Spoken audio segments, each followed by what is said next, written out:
What is up? It is Danny and I am here with another video.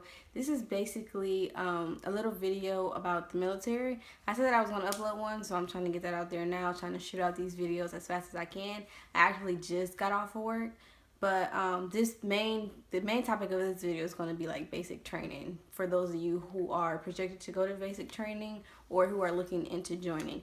So I just want to start off by saying military was not my first choice. Once I graduated in like 2015, and once I graduated, I decided that I was going to go to college. I did like a semester of college, and I was like, no, I'm not with this. So I went and I signed my life away. But so I went into the recruiter's office. I was working at McDonald's at the time. I went in the recruiter's office with my McDonald's outfit on, had the shoes and a little hat on. I had I went in there with the whole get down. And I basically went in there and was like, what do I have to do and how do I qualify? So I got all that information. I got the process started. I did that around, I want to say, either the beginning of December. I did that at the beginning of December. The process is like it's not really long, but it's a lot of paperwork. So I did all the paperwork and I finally went to MEPS. And MEPS, that experience is like, I mean, looking back at it now, it's kind of like, I guess I would say it's not really that big of a deal.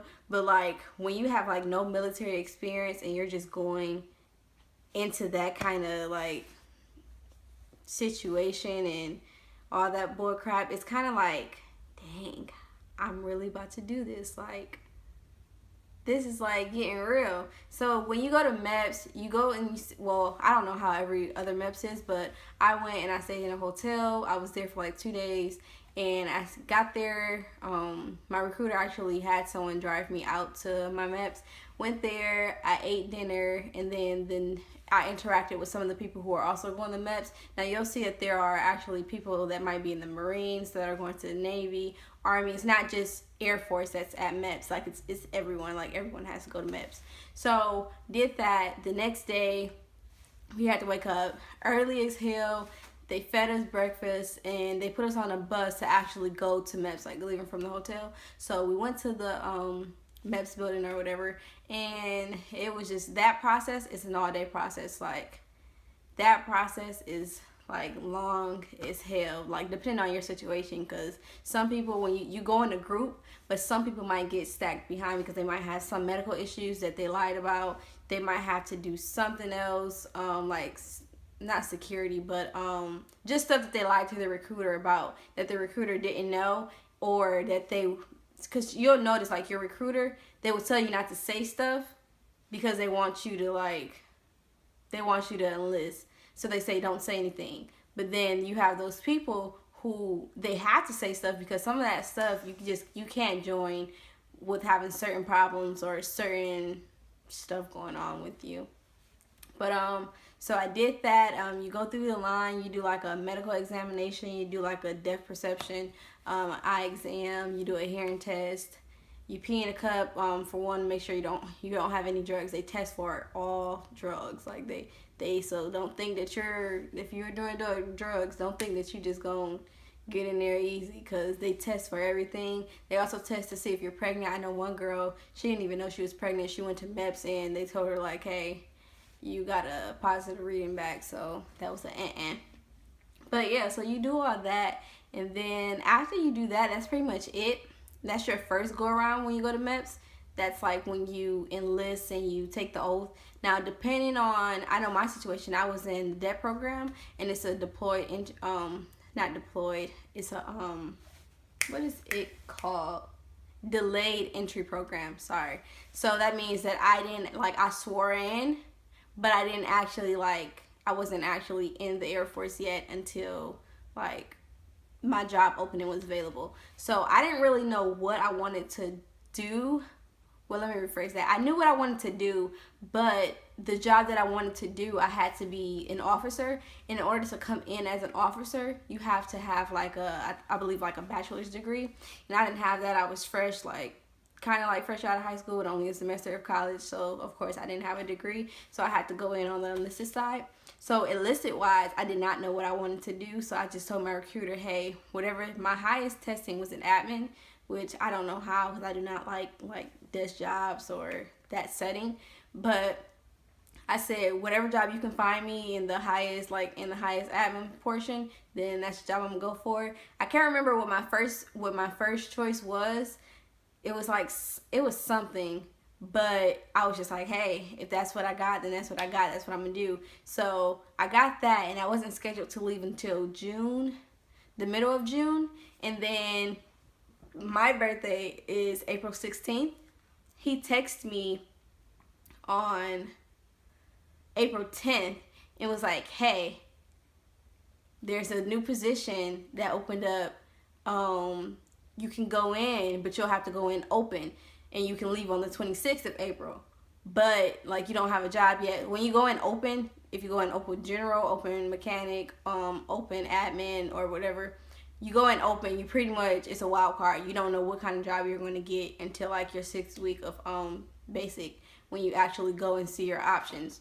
But I was like, okay, I'm down for it. So my birthday was in 6 days. I was leaving 10 days after my birthday. And my mom was kind of pissed because she had planned like a going away party for me.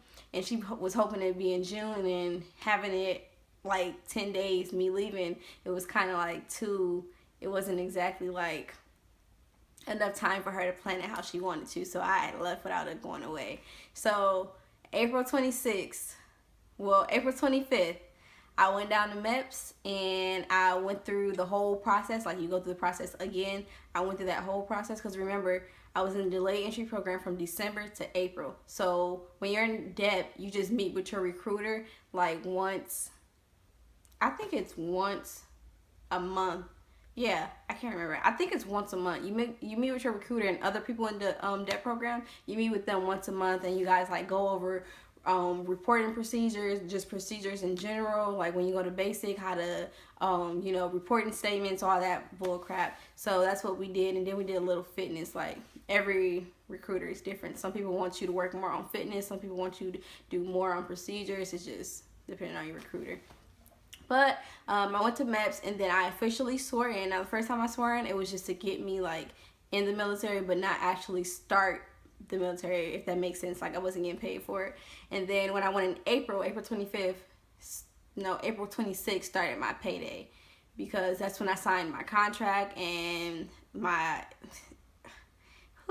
I just remember putting that pen on that paper. But that's when I did all that, and that's the day that I actually shipped out to go to basic. So the second time that you go to MEPS is the day when you actually swear in. That's the day of your payday start date. You get paid for that day, and that's when you actually go and get shipped off to basic. So they give you a folder. They tell you what flights that you have to catch, because they pay for your flights and everything. And they give you a certificate which you can use if you didn't want to use your own money, which you can use to like buy food. Like, when you have, say, if you're hungry, or if you got like a delayed flight or something like that, you would use a certificate any store that would allow it at the airport. So I had to catch 2 planes from Ohio to Texas, and you will know, like, even when I catch flights now, like before, when I used to catch flights, it wasn't like I didn't pay attention. I would see people with folders and not like think anything of it. But me already being in and knowing the process, when I go and catch a flight, like say I'm going back home, I see people with folders, and I'm like, they're going to basic. Like, it's that noticeable. Like, you can see the look on their, like, the facial expressions. Like, you can just tell when someone's going to basic. Or some people, they tell you not to wear like the Air Force shirt. Well, I know Air Force wise, they tell us not to wear like anything that says Air Force on it, because you'll get chewed out even more. So I see people with like the Air Force shirt, the Air Force hat, and the folder, and I'm just like, you do not know what you're getting yourself into. But went to the airport, did my 2 flights or whatever, and then let me tell you, got to the airport, landed my last flight. When you sign in and everything, and everyone is waiting to get on the bus to actually go to basic, I got there real late, and I think I was one of the last flights who got there. So like everybody else, they had to wait until we got there before they like caught the buses. So I think I was one of the last flights. Got there, and the people came in there, and like the sergeants, they were just like, turn your phones off, do not say a word. They were saying a whole bunch of bull crap, basically trying to scare us. So they loaded us all on the bus. We got on the bus, and when we actually pulled up, like, it was a long drive. When we actually pulled up to basic, or, you know, what is it called again? The actual base, they were like, we got in, and let me tell you, I will never forget this. The bus driver and the MTI came on the bus. She was really pretty, and she seemed so sweet. She came up to the bus. She was talking to the bus driver. She was like, "Oh, how are you?" And yeah, I have like a nice casual conversation. I'm like, "Oh, okay, this is not like this is cool." 2 seconds later, she's like, "All right, you guys have 3 seconds to get off this bus. Starting now. Get off the bus, get out." Like, she started yelling. People were pushing people over trying to get off the bus. Like, of course we're not going to be off that damn bus in 3 seconds. But man, they were pushing, and I felt so bad for the people in the back because they were really scared, because it was like, god damn, like, I'm in the back. But they were basically yelling at us, and it was like, 2 lines, you're in this line if you're this, and you're in this line if you're that. And people were like screwing it up. Like, they were so scared that they weren't even paying attention to what they were saying. And they got yelled at even more. They was like, "Are you stupid? I said this line if you're..." It was just ridiculous. So me, coming from where I'm from, my mom, she yells. So they're yelling. It was just like, they really yelling at me like I'm a kid. That's, in my head, that's how I was. I was just like, they're really yelling at me like I'm some type of kid. Like, my mom don't even yell at me no more. So it was just like, I had to take a step back and remember where I was at. So we did that. We in-processed, and I'm not going to go through the in-processing process. If you guys want me to go more in depth with that, then I'll just make another video with that. But it was just like, the whole time I'm sitting there, meanwhile, you'll have people who are like real softies, and that's like, it's not kind of their fault, it's kind of like their upbringing. Some people have a more harsh upbringing, so they can deal with that type of stuff. But you'll have people who's already crying and they haven't even started yet, and it's just like, damn, that sucks. But in my head, I see them crying, and I'm just like, I'm really here. The whole time I'm just thinking like, I'm really here. And then I take another thought, and be like, these people are really yelling at me. Like, what the... And I like, my mindset, I know when to shut my mouth, but in my head, I'm like going off. Like, I just want to respond so bad, but I don't. So, in processing, we didn't get to bed till like 4 o'clock in the morning. So because of that, they let us sleep till 9. But when they came and woke us up, they were yelling. They were yelling so much. So basically, let me get the main topic of this video. Basic is based on weeks. You're there for 8 weeks. 0 week, you not want to be a 0 weeker, because you stand out the most. For one, you're in your civvies, civilian clothes, which is basically like regular clothes. You're in your civvies the whole week, and your tennis shoes, and everyone noticed you. And your MTIs, I didn't notice it till I got like progressed through the weeks, but your MTIs will yell at you more. Just for one, they like yelling, and for two, just to draw that attention to you guys. So I'm gonna call them upperclassmen. The upperclassmen, they will see you, look at you, and be like, oh, they just got here, fresh meat. So that's pretty much how that works. So 0 week, you're not doing anything but in processing and getting everything situated. Second week, you get issued your uniforms. No, first week you get issued your uniforms, but you still wear sneakers. So that's how people can tell what week you're in, because you're not wearing your boots yet. You still wear sneakers. Second week, I believe you're done wearing sneakers. Yes. Second week, you're done wearing sneakers and you wear your boots, but you don't have a name tag. So like, my top is all the way over there. You're going to have, it's just going to be a plain uniform with nothing on it. Third week, you get issued your blues, as well as you get your name tapes like sewed on. Like, it's going to have, what is it? Your name, and then U.S. Air Force, and you get that sewed on. Fourth week, it's nothing but like throughout the weeks you take classes. I don't think you don't start taking classes, I believe, until like third week. So third week is just like you take classes. Fourth week, strictly classes. Like fourth week is going to seem like it's a long week, but it's not. And fourth week, I believe you go to Seaburn, if I'm not mistaken. I'm trying to remember this off the top of my head. It's been almost 2 years. I mean, it's not that long, but to remember stuff like this, it's kind of long. So fourth week, you go to Seaburn, and that's when Seaburn, I'll do a video on Seaburn if you want me to. I'm not really going to go in depth, but Seaburn is hilarious. Like, they trap you in a room, and they put, I think it's, what is it? Tear gas or something like that. Anyways, you got your mask on, and it's basically to show you how to trust your equipment. Like, you're in the room and they throw the gas out and your mask works. Then they tell you to open your mask, like take the straps off.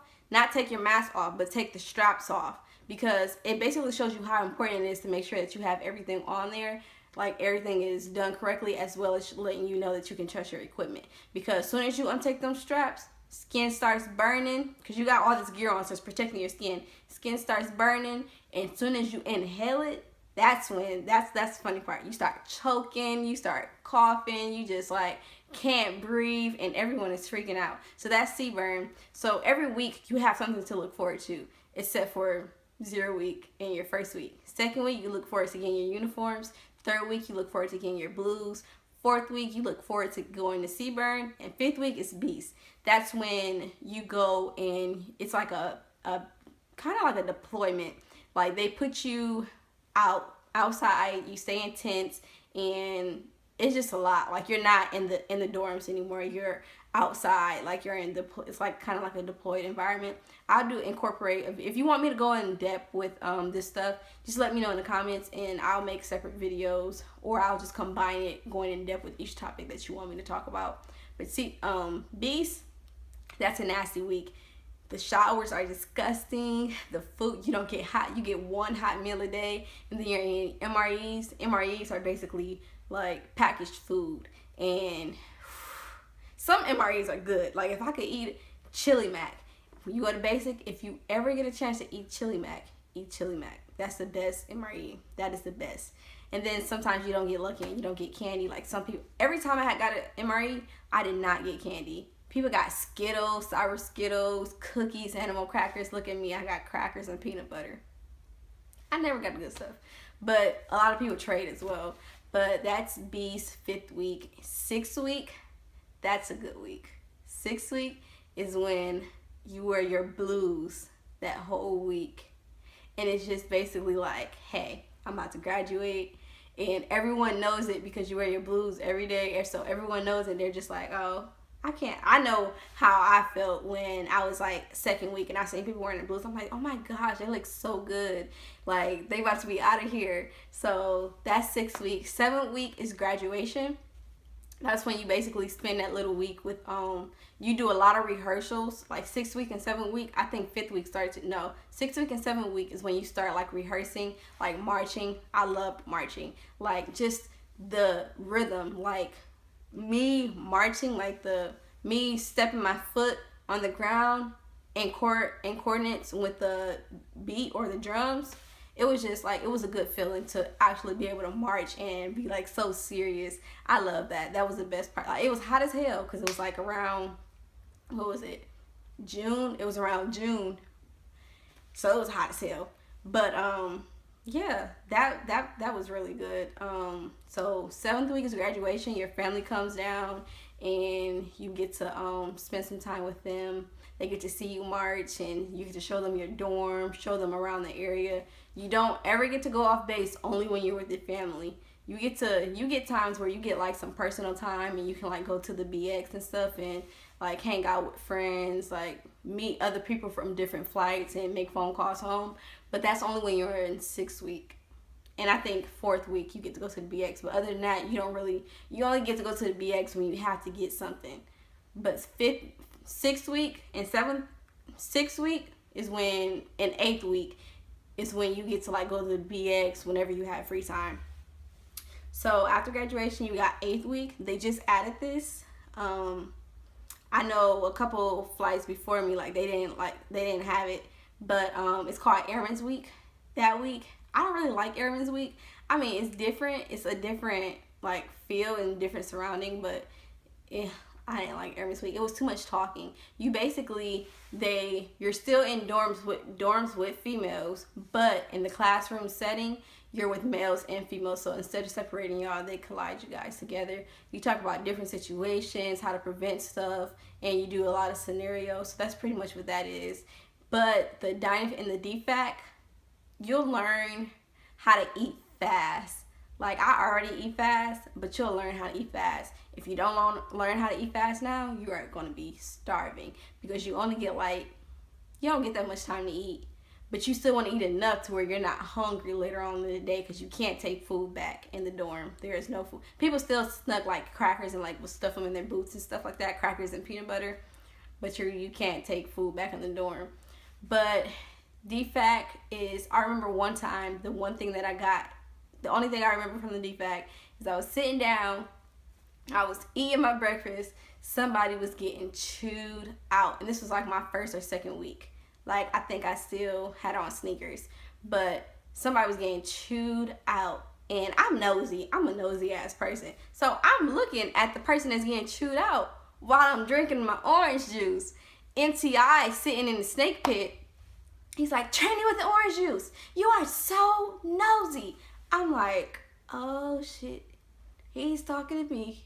He's talking to me. And he is still yelling. I'm just acting like I do not hear him. Like, the key to it is act like you don't hear them, especially unless they're in your face. If they're in your face, do not ignore them, because that'll just make it worse. But like, if you don't know they're talking to you, I ignored the hell out of them. So just to let you guys know what the snake pit is, when you go in and you're getting ready, before you can eat, you all line up by flights. You line up by flights outside the DFAC, and your runners, your child runners or whatever, they go in. Do not volunteer to be, unless you comfortable with comfortable with speaking in front of them NTIs. Do not be a child runner. There are jobs too to pick. Child runner, do not pick it. So child runners go in, they do all the facing movements up to the snake pit. They're stand at attention, and they do their reporting statement, and they say flight whatever is ready to enter. I don't know what they say, because I wasn't a child runner, but they said some shit like that. So you do that. Once they say that they can come in and eat, they have to tell them that you guys can come in and eat first. So they tell them that you can come in and eat. Child runners come out and say, flight 422, prepare to enter the dining facility, followed by, they say something, I forgot, I used to know it by heart, but they say something, and then your dorm chief calls you in. Your dorm chief calls you to attention. Child runner say followed by the fourth element. Once the fourth element is done, then the element leaders, once they see that the last person from that element goes, they say followed by this element or whatever, and you guys march in. We have to do facing moves the whole time. So let me tell you, the dining facility is small.